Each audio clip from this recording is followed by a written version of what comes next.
Hi everyone, this is Shafi Muhammed. Welcome to this new video.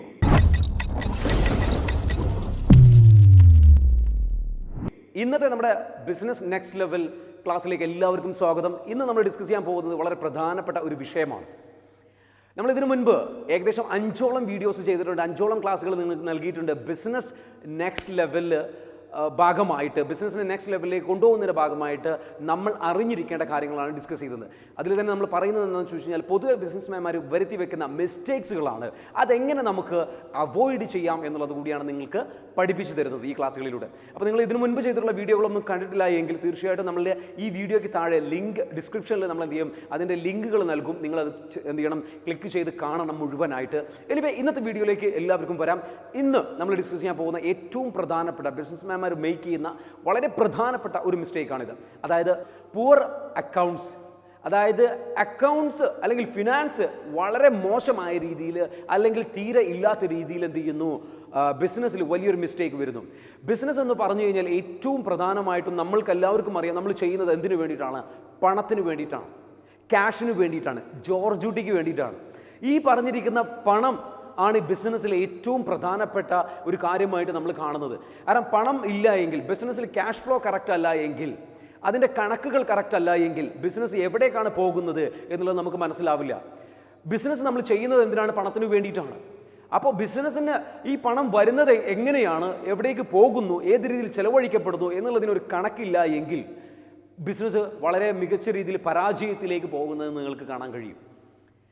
ഒരു ബിസിനസ്സിൽ ആദ്യം തന്നെ റിക്രൂട്ട് ചെയ്യേണ്ട സ്റ്റാഫ് ആരാണെന്ന് ചോദിച്ചു കഴിഞ്ഞാൽ അത് ഒരു അക്കൗണ്ടൻ്റ് ആണെന്ന് പറയേണ്ടി വരും. അക്കൗണ്ടൻ്റ് ആണ് ഏറ്റവും പ്രധാനപ്പെട്ട ഒരു സ്ഥാപനത്തിലെ സ്റ്റാഫ് എന്ന് പറയുന്നത്. എന്തുകൊണ്ടെന്ന് പറയുമോ? കാരണം ഈ ബിസിനസ്സിൻ്റെ ഈ അക്കൗണ്ട്സ് ക്ലിയർ അല്ല എന്നുണ്ടെങ്കിൽ ബിസിനസ് എന്ന് പറഞ്ഞു കഴിഞ്ഞാൽ എന്താണ്, അല്ലേ? ബിസിനസ് എന്ന് പറയുന്നത് തന്നെ ഫിനാൻഷ്യൽ ആയിട്ടുള്ള ഇടപാടുകളാണ്. അപ്പോൾ അതിൻ്റെ ഹൃദയഭാഗം അധികം ആൾക്കാരുടെ ബിസിനസ്സിൻ്റെതും കറക്റ്റ് അല്ല. എല്ലാവർക്കും പൈസ വേണം, എല്ലാവർക്കും പൈസ കിട്ടിയിട്ട് എന്ത് ചെയ്യണം? അടിച്ചു പൊളിക്കണം, എൻജോയ് ചെയ്യണം, ഇതിനാണ് ഞാൻ കഷ്ടപ്പെടുന്നത് എന്നുള്ളൊരു ചിന്താഗതിയാണ്. അതുകൊണ്ട് തന്നെ പലരുടെയും ബിസിനസ്സിലെ ഫിനാൻഷ്യൽ പ്ലാനിങ് എന്ന് പറയുന്നത് കറക്റ്റേ അല്ല. എത്ര പൈസ ചെലവഴിക്കണം, എത്രയാണ് ബഡ്ജറ്റ് ചെയ്യേണ്ടത്, എത്ര സെയിൽ നമ്മൾ നടത്തേണ്ടതുണ്ട്, എത്ര മിനിമം നമുക്ക് ആവശ്യമുണ്ട്, അതേപോലെ തന്നെ എത്രയാണ് സാലറി ആയിട്ട് എടുക്കേണ്ടത്, ഇതിനൊന്നും യാതൊരു കണക്കുമില്ല. അങ്ങനെ ഇഷ്ടമുള്ള പൈസ വരുന്നു, ഇതിൻ്റെ ക്യാഷ് മാനേജ്മെൻറ്റ് കറക്റ്റ് അല്ല. കണക്ക് സൂക്ഷിക്കേണ്ട ഒരു വശമുണ്ട്, അതിന് പുറമെ ക്യാഷ് മാനേജ്മെൻ്റ് എന്ന് പറയുന്ന മറ്റൊരു വശമുണ്ട്. ഇത് പലരും ശ്രദ്ധിക്കാറില്ല. ബിസിനസ് ഓണർ തന്നെ എന്ത് ചെയ്യും, ക്യാഷ് എന്ത് ചെയ്യും, അവിടെ വരുന്ന ക്യാഷ് എന്ത് ചെയ്യും, പല ചെറുകിട ബിസിനസ്സുകളിലും നമ്മൾ കാണുന്ന ഒരു സംഭവമാണെന്ന് വെച്ചാൽ, ക്യാഷ് അവിടേക്ക് വരുന്ന ക്യാഷ് എന്ത് ചെയ്യും, ഇദ്ദേഹം ബാങ്ക് അക്കൗണ്ടിൽ സൂക്ഷിക്കുകയോ അതല്ലെങ്കിൽ ബിസിനസ് സ്ഥാപനത്തിനുള്ള ഒരു അക്കൗണ്ട് എന്നുള്ള രൂപത്തിലേക്ക് എന്ത് ചെയ്യും, ഈ ക്യാഷ് സൂക്ഷിക്കുന്ന ഒരു അവസ്ഥയല്ല. മറിച്ച് എന്താണ്, സ്ഥാപനത്തിൻ്റെ ഉടമ എന്ത് ചെയ്യും, ആ ക്യാഷുമായിട്ട് അങ്ങ് പോകും. എന്നിട്ട് എന്ത് ചെയ്യും, സ്ഥാപനത്തിൻ്റെ ഉടമയ്ക്ക് ഒരു സാലറിയോ കാര്യങ്ങളോ ഉണ്ടാവില്ല. അദ്ദേഹത്തിൻ്റെ നിത്യചെലവും അദ്ദേഹത്തിൻ്റെ പേഴ്സണൽ എക്സ്പെൻസും വീട്ടിലേക്കുള്ള ചെലവും എല്ലാ കാര്യങ്ങളും ഈ കയ്യിലിരിക്കുന്ന ക്യാഷിൽ നിന്ന് അങ്ങനെ ചിലവാക്കും. ഇതിൻ്റെ കണക്കോ കാര്യങ്ങളോ സൂക്ഷിക്കില്ല. കാരണം എന്താ, ഞാനല്ലേ ഓണർ, എൻ്റേതല്ലേ പൈസ, എൻ്റേതല്ലേ ക്യാഷ്, എനിക്ക് വേണ്ടിയിട്ടല്ലേ ഈ ബിസിനസ് തുടങ്ങിയത് എന്നുള്ളൊരു ചിന്താഗതിയാണ്. അല്ല, നിങ്ങളുടേതല്ല പൈസ, ആ പൈസ ബിസിനസ്സിൻ്റേതാണ്. നിങ്ങളും നിങ്ങളുടെ ബിസിനസ്സും എന്ന് പറഞ്ഞ് രണ്ടും രണ്ടാണ് എന്നുള്ളത് മനസ്സിലാക്കുക. നിങ്ങൾക്ക് അവിടെ സാലറി എടുക്കാനുള്ള അവകാശമേ ഉള്ളൂ. ആ സാലറി എന്താണെന്ന് ഫിക്സ് ചെയ്തിട്ട് അത് എടുക്കണം. ഇത് എടുക്കാത്തത് കൊണ്ട് തന്നെ, ഇങ്ങനെ കണക്ക് സൂക്ഷിക്കാത്തത് കൊണ്ട് തന്നെ ക്യാഷ് മാനേജ്മെൻറ്റ് ആകെ അവതാളത്തിലാവുകയും ബിസിനസ് അധികം വൈകാതെ തന്നെ കൂപ്പ് കുത്തുന്നൊരവസ്ഥയിലേക്ക് എത്തും. ബിസിനസ് എന്ത് ചെയ്യും, അധികം വൈകാതെ തന്നെ തളരുന്നൊരവസ്ഥയിലേക്ക് എത്തും. കാരണം ഈ അക്കൗണ്ട്സ് മാനേജ്മെൻറ്റ് കറക്റ്റ് അല്ലാത്തത് കൊണ്ട്. അപ്പോൾ നമ്മൾ അക്കൗണ്ട്സിൽ വളരെ കറക്റ്റ് ആക്കേണ്ട കുറേ വിഷയങ്ങളുണ്ട്. പലപ്പോഴും പല ആൾക്കാരും കണക്ക് സൂക്ഷിക്കാത്തതിന് ന്യായീകരണങ്ങൾ പറയാറുണ്ട്.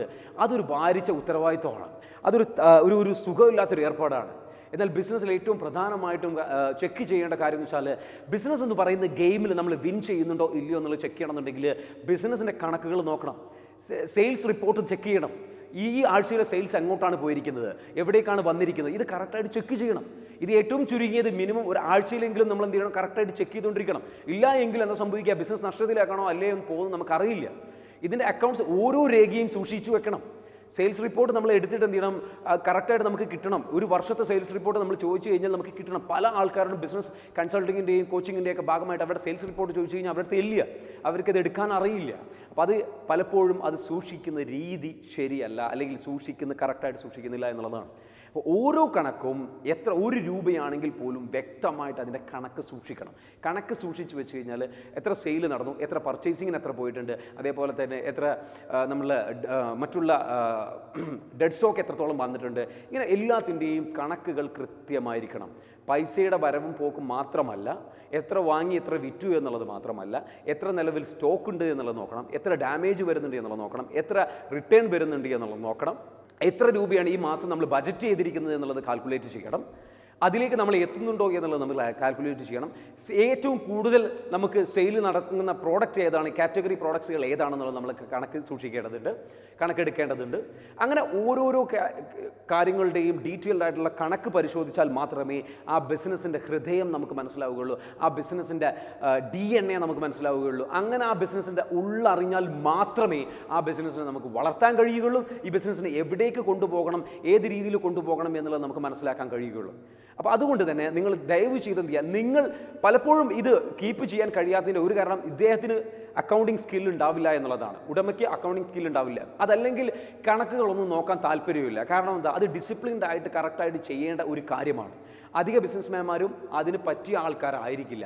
ഇവർക്ക് നാളെ എന്ത് ചെയ്യണം, നാളെ ബിസിനസ് അത്രയാക്കണം ഇത്രയാക്കണം, ഇതിന് എവിടുന്ന് ഫണ്ടൊന്നും ഇവർക്ക് അറിയേണ്ട, അതല്ലെങ്കിൽ ഇത് ഇങ്ങനെ രീതിയിൽ ചിന്തിച്ച് മുന്നോട്ട് പോകുന്നവരാണ്. അപ്പോൾ അതുകൊണ്ട് തന്നെ ഇവരെന്താ ചെയ്യേണ്ടത്, എത്രയും പെട്ടെന്ന് തന്നെ ഒരു ഇതിന് പറ്റിയ അക്കൗണ്ടിങ് നന്നായിട്ട് പഠിച്ചിട്ടുള്ള എക്സ്പീരിയൻസ് ഉള്ള കഴിവുള്ള അതിനോട് പാഷനേറ്റ് ആയിട്ടുള്ള ആൾക്കാരെ പിടിച്ചിട്ട് ഈ അക്കൗണ്ട്സിൽ ഇരുത്തി കഴിഞ്ഞാൽ അവർ വൃത്തിയായിട്ട് ആ ജോലി ചെയ്തോളും. പക്ഷേ ഇവരത് ചെയ്യില്ല. കാരണം എന്താ വെച്ചാൽ ഇവരതും ചെയ്യില്ല, വേറൊരാൾക്കും കൊടുക്കില്ല. കാരണം ഇവരത് ചെയ്തു കഴിഞ്ഞാൽ എന്താ പറയുക, ഒരു അക്കൗണ്ടിനെ വെച്ച് കഴിഞ്ഞാലുള്ള പ്രശ്നം എന്താണ്, കണക്ക് കറക്റ്റായിട്ട് നോക്കുമ്പോൾ ഇദ്ദേഹത്തിന് ഈ പറഞ്ഞിരിക്കുന്ന ഓണർക്ക് ഇതിൻ്റെ ക്യാഷ് മാനേജ്മെൻറ്റ് വലിയ പ്രയാസമായി മാറും. കാരണം ഈ അക്കൗണ്ടൻറ്റിനോട് ചോദിക്കേണ്ട ഒരു അവസ്ഥ വരും പലപ്പോഴും. കാരണം അക്കൗണ്ടൻറ്റിനോട് ചോദിക്കണം. അക്കൗണ്ടൻ്റ് എന്ന് പറഞ്ഞു കഴിഞ്ഞാൽ അക്കൗണ്ടൻ്റാണ് ശരിക്കും പറഞ്ഞാൽ ബിസിനസ്സിൽ എത്ര ക്യാഷ് ചിലവഴിക്കണം, എത്ര ക്യാഷ് പുറത്തേക്ക് പോകണം, എത്ര ക്യാഷ് ഇതിന് വേണ്ടിയിട്ട് ചിലവഴിക്കാൻ പാടുള്ളൂ, എത്ര ക്യാഷ് എടുക്കാൻ പാടുള്ളൂ, എത്ര ക്യാഷ് നമ്മൾ ഇവിടെ മെയിൻറ്റെയിൻ ചെയ്യണം, സ്ഥാപനം മുന്നോട്ട് പോകണം എന്നുള്ള ഇങ്ങനെയുള്ള രീതിയിലേക്ക് വ്യക്തമായിട്ട് കാര്യങ്ങൾ മനസ്സിലാക്കി അതിന് തീരുമാനമെടുക്കേണ്ട വ്യക്തിയാണ് അക്കൗണ്ടൻ്റ് എന്ന് പറയുന്നത്. അതിനുള്ള അധികാരം ശരിക്കും അദ്ദേഹത്തിന് നമ്മൾ കൊടുക്കണം. അപ്പോൾ അദ്ദേഹവുമായിട്ട് സഹകരിച്ച് ഒരു ടീം വർക്കിലൂടെ, ആ ഒരു ഡിപ്പാർട്ട്മെൻറ്റുമായിട്ട് സഹകരിച്ച് ടീം വർക്കിലൂടെയാണ് നമ്മൾ എന്ത് ചെയ്യേണ്ടത്, ഈ ഒരു സ്ഥാപനത്തെ വളർത്തിക്കൊണ്ടു. അല്ലാതെ നമുക്ക് തോന്നിയത്ര ബിസിനസ് പൈസ എടുക്കുക, തോന്നിയത്ര പൈസ കൊണ്ട് നിങ്ങൾ ഡംപ് ചെയ്യുക. പല ആൾക്കാരുടെയും ബിസിനസ്സുകൾ നമ്മൾ പരിശോധിക്കുന്ന സമയത്ത് കാണുന്ന ഒരു കാര്യമാണ്, ക്യാപിറ്റൽ ഇറക്കുന്നതിന് കണക്കൊന്നും ഉണ്ടാവില്ല. കാരണം ഇവിടുന്ന് എടുക്കുന്നതിനും കണക്കില്ല. അപ്പോൾ ഇടയ്ക്ക് പൈസ റോൾ ചെയ്തിട്ടുണ്ടെങ്കിൽ പുറത്തുനിന്ന് ഫണ്ട് വരും, ഇതിൻ്റെ രേഖ ഉണ്ടാവില്ല. അപ്പോൾ ഇത് എന്തിന് ഫണ്ട് വരുന്നു, എന്തിന് ഫണ്ട് എടുത്തു, നിങ്ങൾ സാലറിക്ക് പുറമെ നിങ്ങളെങ്ങാനും ഫണ്ട് വല്ലതും എടുത്തില്ല, നിങ്ങളുടെ സാലറി 15,000 രൂപയാണെന്ന് വെച്ചോളൂ, അല്ലെങ്കിൽ 20,000 രൂപയാണെന്ന് വെച്ചോളൂ, എത്രയാണ് എങ്കിലും ആ രൂപയ്ക്ക് മുകളിൽ നിങ്ങൾ ഫണ്ട് എടുത്തു കഴിഞ്ഞാൽ പിന്നീട് അതെന്താണ്, കമ്പനിയിൽ നിന്ന് നിങ്ങൾ ലോൺ വാങ്ങിച്ചതാണ്, തിരിച്ചടക്കാൻ നിങ്ങൾ ബാധ്യസ്ഥനാണ്. ഇത്തരത്തിലുള്ള ഒരുപാട് പാലിക്കപ്പെടേണ്ട നിയമങ്ങളുണ്ട്. ഈ നിയമങ്ങൾ പാലിക്കപ്പെടാതെ നിങ്ങൾ പോയി കഴിഞ്ഞ് കഴിഞ്ഞാൽ തീർച്ചയായിട്ടും നിങ്ങളുടെ ബിസിനസ് എന്ത് ചെയ്യും, വലിയ പടുകുഴിയിലേക്ക്, വലിയൊരു കുഴിയിലേക്കാണ് നിങ്ങൾ കൊണ്ടുപോകുന്നത്. നിങ്ങളുടെ ബിസിനസ് കള്ളൻ കപ്പലിൽ തന്നെ എന്ന് പറയുന്ന ഒരു അവസ്ഥയാണ് അധികം ആൾക്കാരുടെയും ബിസിനസ്സിൻ്റെ അവസ്ഥ.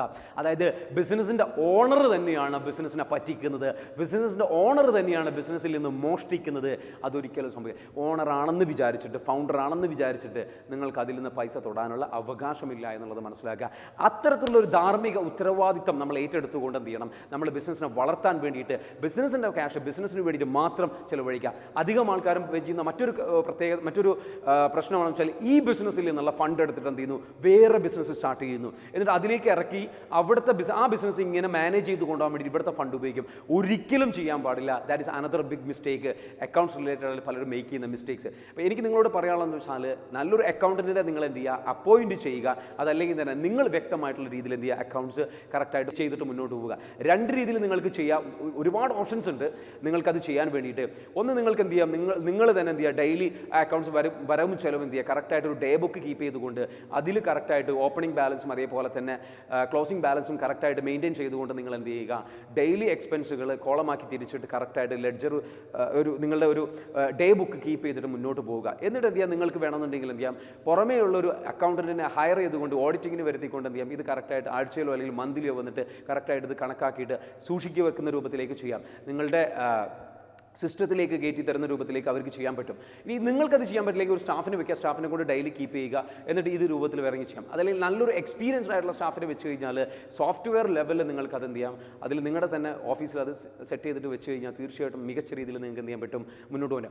പരമാവധി നിങ്ങൾക്ക് സോഫ്റ്റ്വെയർ വാങ്ങിച്ചിട്ട് ചെയ്യാൻ പറ്റുമെങ്കിൽ തീർച്ചയായിട്ടും അങ്ങനെ തന്നെ ചെയ്യുക. കാരണം എന്താണെന്ന് ചോദിച്ചു കഴിഞ്ഞാൽ നമ്മൾക്ക് ബിസിനസ്സിന് മികച്ച രീതിയിൽ മുന്നോട്ട് കൊണ്ടുപോകണമെന്നുണ്ടെങ്കിൽ ഈ കണക്ക് പരിശോധിച്ച് അതിൻ്റെ റിപ്പോർട്ടുകൾ എടുത്തിട്ട് സോഫ്റ്റ്വെയർ ഉണ്ടെങ്കിൽ 1 ക്ലിക്ക് ബട്ടൺ നമുക്ക് എന്ത് ചെയ്യും, 1-2 ക്ലിക്ക് കൊണ്ട് നമുക്ക് എന്ത് ചെയ്യാൻ പറ്റും, ഒരു വർഷത്തെ സെയിൽസ് റിപ്പോർട്ട് കിട്ടും. 1-2 ക്ലിക്ക് കൊണ്ട് എത്രത്തോളം ഡെഡ് സ്റ്റോക്ക് നമുക്ക് ഇവിടെ കിടക്കുന്നുണ്ട് നമുക്ക് റിപ്പോർട്ട് കിട്ടും, എത്രത്തോളം സ്റ്റോക്ക് ഇവിടെ ഉണ്ട് എന്നുള്ള റിപ്പോർട്ട് കിട്ടും. 1-2 ബട്ടൺസിൽ നമുക്ക് എന്ത് കിട്ടും, കറക്റ്റായിട്ടുള്ള ഡാറ്റ കംപ്ലീറ്റ്ലി കിട്ടും. മനസ്സിലാവുന്നുണ്ടോ? അപ്പോൾ എല്ലാത്തിൻ്റെയും ഒരു കണക്ക് സൂക്ഷിക്കുന്ന വ്യക്തിയായി മാറണം. അതേപോലെ തന്നെ പല ആൾക്കാരും എന്ന് വെച്ചാൽ ഇപ്പോൾ ഹോട്ടലുകളെ പോലുള്ള ബിസിനസ്സുകളൊക്കെ ആണെന്നുണ്ടെങ്കിൽ സ്റ്റോക്ക് ചെയ്യുന്ന ഒരു രീതി ഉണ്ടാവും. അപ്പോൾ ഒരു സ്റ്റോക്ക് രജിസ്റ്റർ നിങ്ങൾ എന്ത് ചെയ്യണം, കീപ്പ് ചെയ്യണം. അത് മറ്റൊരു കണക്കാണ്. മനസ്സിലാവുന്നുണ്ട്? അതായത് നിങ്ങൾ പർച്ചേസ് ചെയ്ത സാധനങ്ങളിൽ നിന്ന് ഇഷ്ടമുള്ള രീതിയിൽ ഷെഫുകളും അല്ലെങ്കിൽ ഹോട്ടലിലെ കുക്കും ഒക്കെ ഇഷ്ടമുള്ള രീതിയിൽ സാധനം എടുത്തിട്ട് ഉപയോഗിക്കാൻ പാടില്ല. അതിന് കറക്റ്റായിട്ടൊരു അളവ് വേണം, ആ എടുക്കുന്നതിനൊരു കണക്ക് വേണം, എത്ര എടുത്തു. അവിടുത്തെ പലപ്പോഴും പല ബിസിനസ്സുകളിൽ നിന്ന് കണക്ക് സൂക്ഷിക്കാത്തതിൻ്റെ പേരിൽ എന്ത് ചെയ്യും, സ്റ്റാഫോ അല്ലെങ്കിൽ അവിടുത്തെ ടീം മെമ്പേഴ്സോ അല്ലെങ്കിൽ മറ്റുള്ള രീതിയിൽ അവരെന്തെങ്കിലും രീതിയിൽ അവിടുന്ന് എടുത്തിട്ട് അവരുടെ പേഴ്സണൽ ആവശ്യത്തിനോ അല്ലെങ്കിൽ പുറത്തേക്ക് വിൽക്കുന്നതിനൊക്കെ പല തട്ടിപ്പുകളും നടക്കാറുണ്ട്. ഇതിൻ്റെയൊക്കെ കാരണം പലപ്പോഴും കണക്കുകളാണ്. നിങ്ങൾ വിശ്വസിച്ച് ഒരിക്കലും കണക്കുകളൊന്നും സൂക്ഷിക്കാതെ നിങ്ങൾ വിശ്വസിച്ച് സ്റ്റാഫിനെ വിശ്വസിച്ച് ടീമിനെ വിശ്വസിച്ച് കാര്യങ്ങൾ ഏൽപ്പിച്ചു കഴിഞ്ഞ് കഴിഞ്ഞാൽ പലപ്പോഴും അത് നടക്കില്ല. നിങ്ങൾ സ്റ്റാഫിനെ വിശ്വസിക്കുന്നുണ്ട് എങ്കിൽ തീർച്ചയായിട്ടും ആ ബിസിനസ് നല്ല രീതിയിൽ മുന്നോട്ട് പോകണമെന്നുണ്ടെങ്കിൽ വിശ്വാസം വേണം. പക്ഷേ അറ്റ് ദ സെയിം ടൈം നിങ്ങളുടെ ഉത്തരവാദിത്തമാണ് എന്ത്, കണക്കുകൾ സൂക്ഷിക്കണം.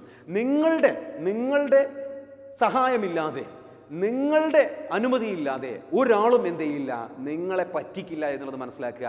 നിങ്ങൾ അവസരം ഒരുക്കി കൊടുക്കാതെ ഒരാളും നിങ്ങളുടെ ബിസിനസ്സിൽ നിന്ന് എന്ത് ചെയ്യുക, മോഷണം നടത്തില്ല എന്നുള്ളത് മനസ്സിലാക്കുക.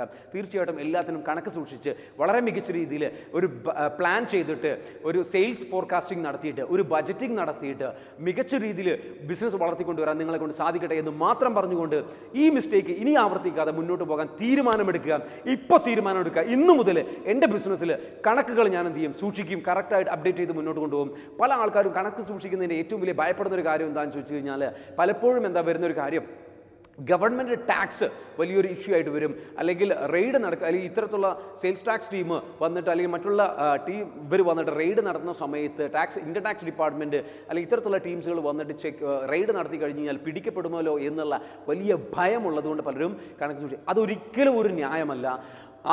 നിങ്ങൾക്ക് തീർച്ചയായിട്ടും നിങ്ങളുടെ ബിസിനസ്സിനെ വളരെ സേഫ് ആയിട്ടുള്ള രീതിയിൽ ഈ സെയിൽസ് ടാക്സോ ആയിക്കോട്ടെ, ഇൻകം ടാക്സ് ആയിക്കോട്ടെ, ഇത്തരത്തിലുള്ളതിൻ്റെ എല്ലാ ബുദ്ധിമുട്ടുകളും പ്രയാസങ്ങളും ഇല്ലാതെ തന്നെ കണക്ക് സൂക്ഷിക്കുന്ന രീതിയിൽ സൂക്ഷിച്ചുകൊണ്ട് മുന്നോട്ട് കൊണ്ടുപോകാൻ ഒരുപാട് വഴികളുണ്ട്.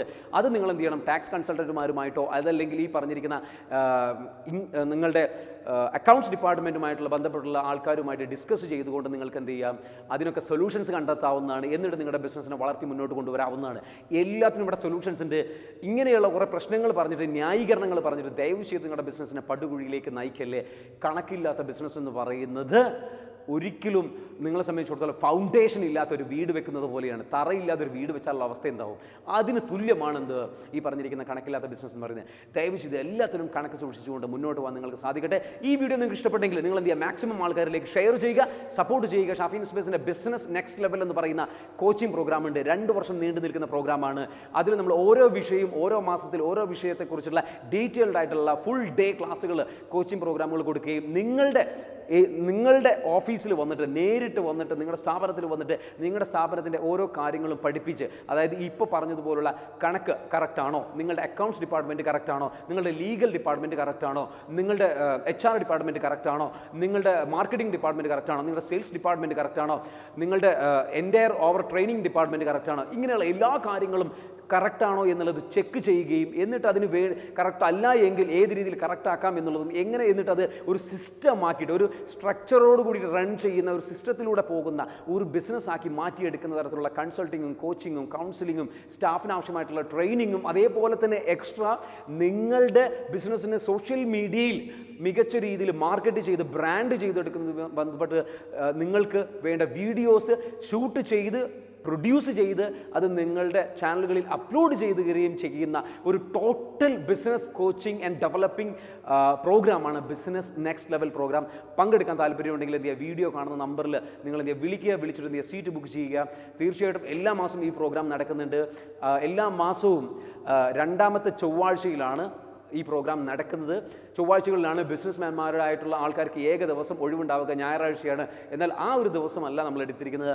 വർക്കിംഗ് ഡേയിൽ തന്നെ ബിസിനസ്മാൻമാർക്ക് തീർച്ചയായിട്ടും ബിസിനസ്സിൽ നിന്ന് മാറി നിന്ന് ബിസിനസ്സിനെ വളർത്താനോ ബിസിനസ്സിന് വേണ്ടിയിട്ട് തന്നെ നിങ്ങളുടെ ബിസിനസ്സിൽ തന്നെ ഒരു ചൊവ്വാഴ്ച നിങ്ങൾ മാസത്തിലൊരു ചൊവ്വാഴ്ച നിങ്ങൾ എന്ത് ചെയ്യുന്നു ബിസിനസ്സിന് വേണ്ടി മാറ്റി ഒന്ന് നിങ്ങൾ പഠിച്ചെടുക്കുകയാണെങ്കിൽ തീർച്ചയായിട്ടും നിങ്ങളുടെ ബിസിനസ്സിനെ നെക്സ്റ്റ് ലെവലിലേക്ക് കൊണ്ടുപോകാൻ പറ്റും. എല്ലാവിധ സപ്പോർട്ടുമായിട്ട് നമ്മൾ നിങ്ങളുടെ കൂടെ ഉണ്ടാവും. ഈ വീഡിയോ നിങ്ങൾക്ക് ഇഷ്ടപ്പെട്ടെങ്കിൽ തീർച്ചയായിട്ടും നിങ്ങൾ എന്ത് ചെയ്യുക, ഷെയർ ചെയ്യുക, കമൻറ്റ് ചെയ്യുക, സപ്പോർട്ട് ചെയ്യുക. ഞാൻ നേരത്തെ പറഞ്ഞതുപോലെ ബിസിനസ് നെക്സ്റ്റ് ലെവൽ കോച്ചിങ് പ്രോഗ്രാമിൽ പങ്കെടുക്കാൻ താല്പര്യമുണ്ടെങ്കിൽ വീഡിയോയിൽ കാണുന്ന നമ്പറിൽ വിളിക്കുക എന്ന് മാത്രം പറഞ്ഞുകൊണ്ട് അവസാനിപ്പിക്കുന്നു. This is me Shafi Muhammad. I will come back with another business next level video next week. See you later. Have a fantastic day.